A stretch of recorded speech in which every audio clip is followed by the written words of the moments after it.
What's up mga katribo, long time no vlog pero ngayon may bago tayong video. And today, meron tayong problema. Dahil itong gulong natin, kung mapapansin ninyo, yan. Medyo upod na yung gilid niya and medyo makapal pa naman yung gitna. Pero ang isa kong problema dito is yung ito, naglolobo siya, parang bumubukol. Tapos ayan o, kitang kita na meron siyang parang hiwa kumbaga. Ito, maliit pa to. Kasi dito sa may kabila, hanapin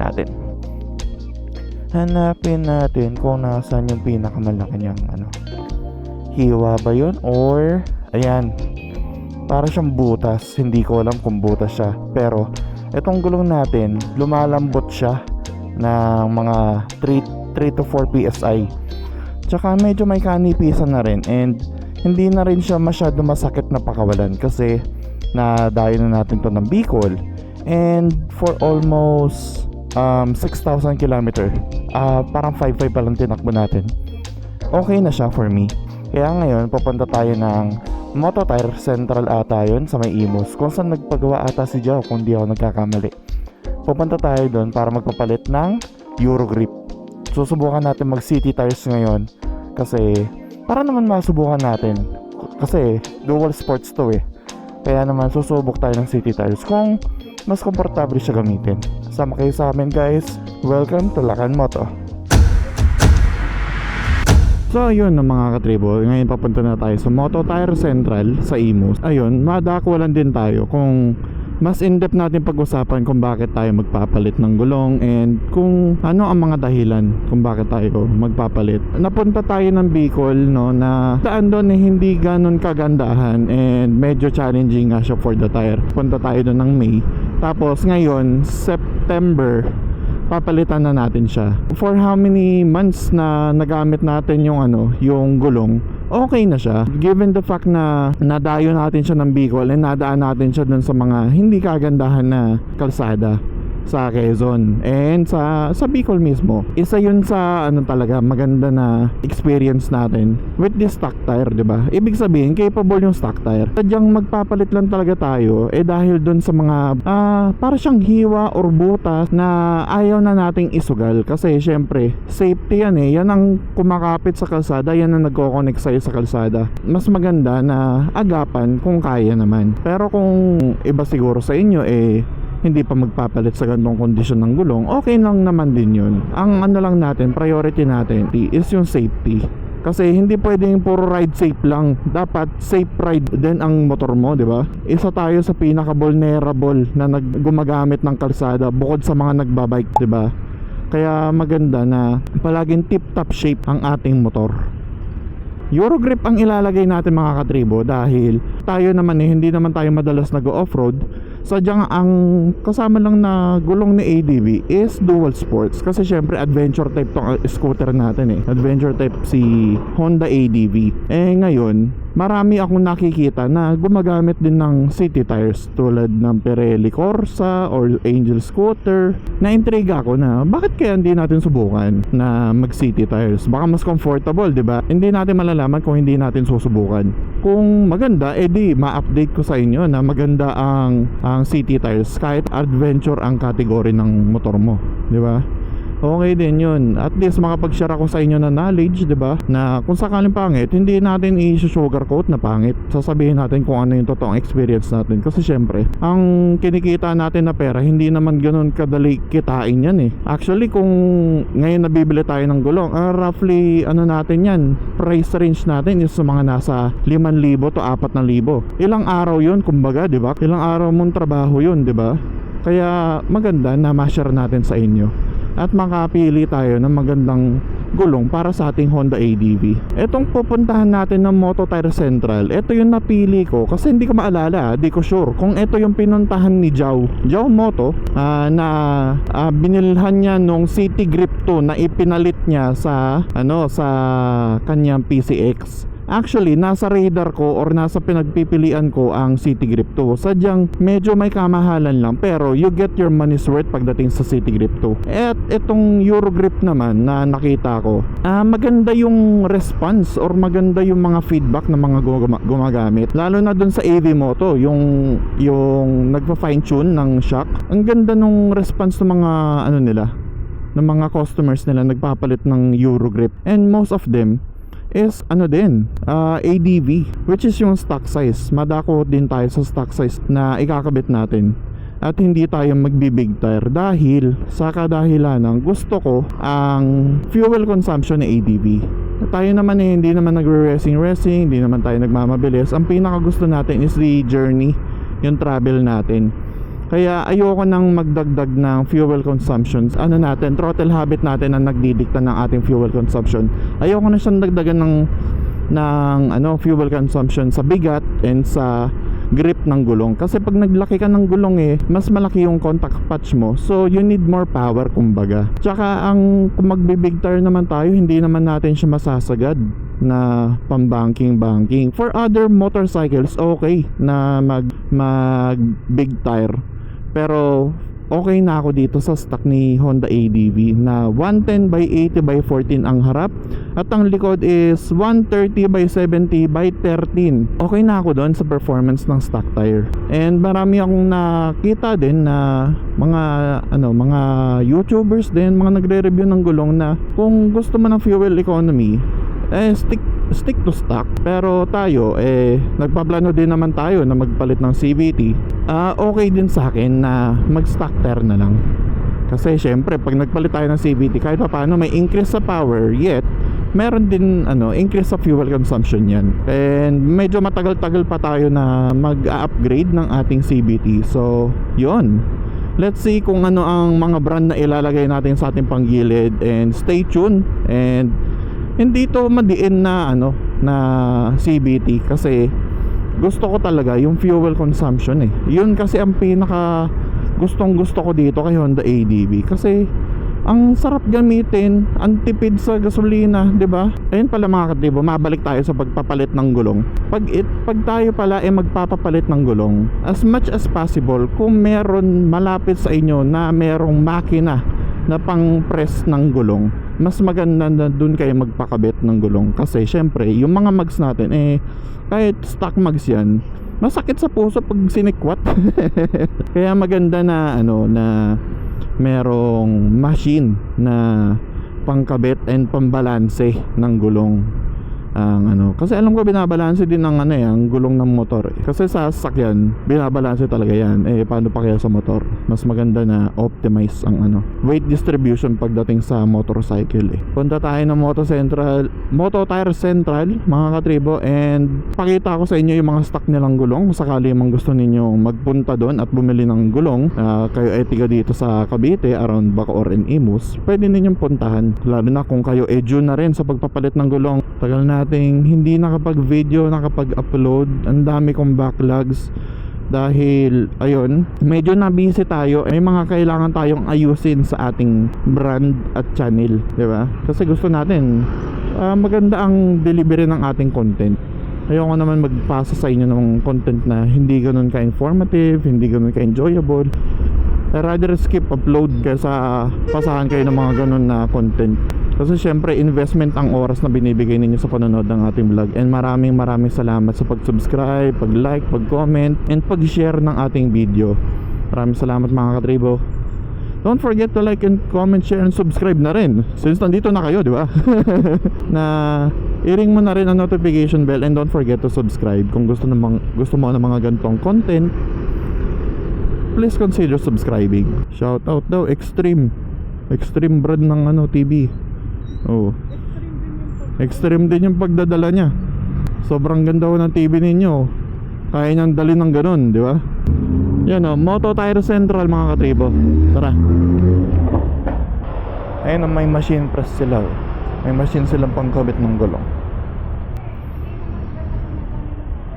Yan, Moto Tire Central Cavite. Boss, meron kayong Euro Grip? Meron boss. Na B-Connect, magkano yung ganun? Yan, dito pasok tayo. Yan, meron silang katalog dito. 2340, 2655. Last price na yun, no? Dami yung stock, no? Meron sila mga ano. Magkano sa City Grip? City Grip, 3390. 3680. Okay. Anong kasama nun, boss, na ano? Kabit, libre kabit. Libre libre kabit. pito. Yung pito ninyo, yung parang sa stock, no? Maganda rin na mapalitan yun. Baka doon din sumisingaw eh. 4995 ang stock ng ADB. Sige. Anong mode of payment ninyo, boss? Gcash, credit card, Pwede credit card. opo. Kaso plus 3% sa total bill. Plus 3%. Pero kung Gcash, Gcash, ano lang? kung ano yung price. Sige. Sige, boss, pakabit ako. Ayan. Anong gulong, boss? Eurogrip na B-grip ba yun? B-connect? Ano yun street tire yun, hindi siya pang... Okay. Yan, maganda yun yung good na yun. Sa dulo pa yun, sa maxi. Dami nilang ano, no? Apo. Meron ano, Pirelli. Pirelli, ang ganda, oh. Ay, ito to. Yan pala, may launch pala sila na ano. Uy, may boomerang seat sila, oh. Yung Eurogrip. Yan. Yung manufacturer date niya, Bago lang yun, sir. bago lang. Wala pa siyang 1 year sa market. Okay. Very nice. Yan na yung bago nating gulong, mga katribo. Sheesh. Ganda. Kaso, siyempre bago lang sa market. Ang pinakamalaking tire size na pwedeng ilagay sa ADB na ano, pinakamalaking tire size na pwedeng ilagay sa ADB 140, pero hindi pwede magtaas ng sidewall, no? Wala. Hindi pwede, stuck yung ano. Okay, sige, subukan ko na lang tong stock tire kasi tataas yung fuel consumption pag naglaki. Oo, pwede makita yung pito ninyo na ano. Tapos yung tire sealant, di ko napapalagay. Di ba may libre daw na ano? Pwede, hindi ba tatama dun sa CVT niya? Sa may ano? Ay, hindi. Ayun pala, mas magandang hanginan na ganun, no? Meron bang bilihan ng grasa dito? Papagrasahan ko ng konti yung ano? Ano sa? Yung axle, ano lang, rod. Sa harap. Yan. Sige. Thank you. Balikan to sa loob nila, mga katribo. Moto Tire Central, meron sila mga oil, mags, RCB, oh. Tapos yan, kita mo dito yung gulong na ginagawa. Kita yung motor mo na ginagawa. Tapos dito, may sofa, may upuan. Pwede ka mag-chill. May tubig nga ata sila eh. Kompleto dito. Ang ganda nga eh, no? Balikan ko kayo, mga katribo, pag isasalapak na yung gulong natin. Ito na, ginagawa na ang ating motor. Yan. Kakabit na nila. Yan. Ito na yan, no? Ayun pala, tinatanggal pala yung yung pipe. Ito yung pangharap and panlikod. Kaya pala ito.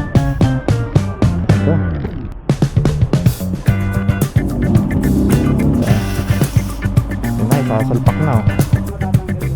Ayan. Diba? Saglit lang to. Makakasigara. Eurogrip.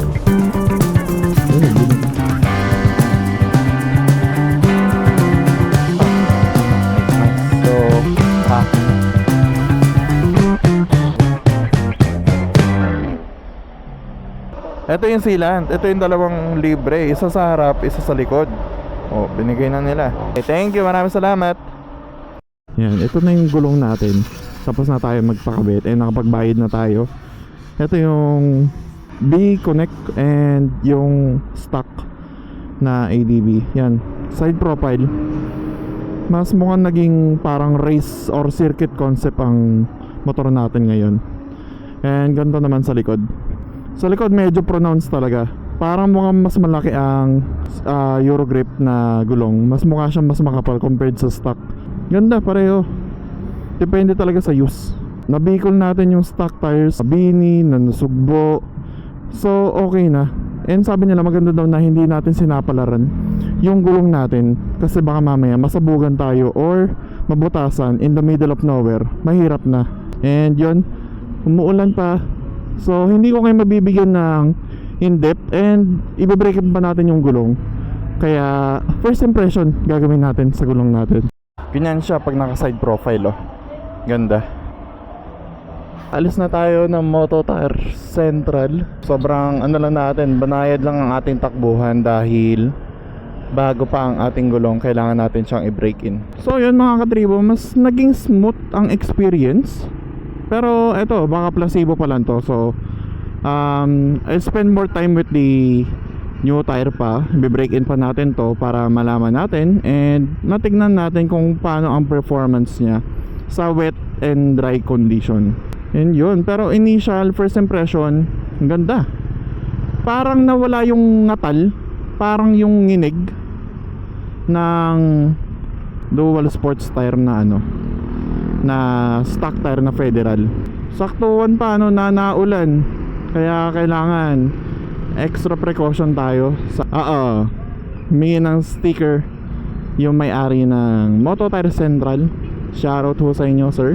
Ang ganda ng service nila doon. Yung mekanikong gumagawa ng motor mo talagang marunong, mabilis ang kanyang galawan, kaya efficient ang oras mo na pagpunta doon, na pagpakabit. Pagdating sa ride height, parang same lang naman, kasi syempre stock size, di ba, kinabit natin. So wala masyadong pagbabago to sa taas, pero ang gusto natin is pagbabago sa kapit talaga, yun sa durability. Tsaka yun sa nakadagdag siya sa tindig ng ating motor, na parang mas naging sportier look, na hindi siya, medyo nabawasan yung pagiging dual sports niya. Ganda, solid din.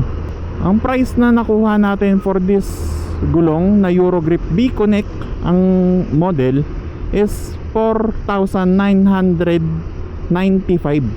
Tapos yung kaya siya naging 5,015 is dahil dun sa grasa na pinalagay natin para magrasahan yung axle, yung lagayan nung yung pinagkakapitan na shaft ng gulong, 'di ba? Kaya naging 5,015. Hindi ko pa mabibigay sa inyo ang initial reaction. Actually nabigay ko na yung initial reaction ko sa gulong.